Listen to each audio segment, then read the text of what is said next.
sa mga igsoon. Una nga salamat sa Ginoo kung gusto ta nga magamit diha sa atong Ginoo, kinahanglan ta mo enjoy diha sa Ginoo.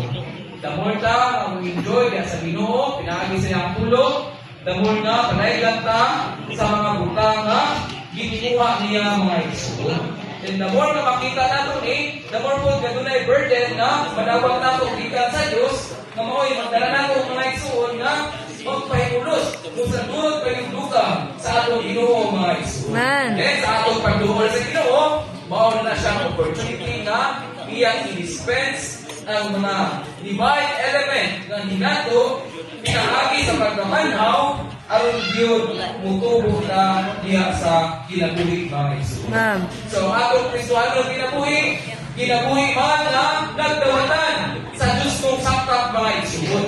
Wala akong magpamilit ta diha sa presensya sa atong Ginoo, diha sa atong espiritu, ma-enjoy gyud nato tanang kadato sa Ginoo. He is the true vine, meaning daan niya tanan. Wala yung igsoon na gingon dito sa follow-up nila, may point dito na other ways of the world. If you need wisdom, You will be the wisdom. if you need wisdom, He will be the wisdom to us. If you need power, He will be the power. So if you need the proper adequate knowledge, He will be that to us. Yan mga igsoon, sarang nato nga kinahanglan siya man mga igsoon. Busa dapat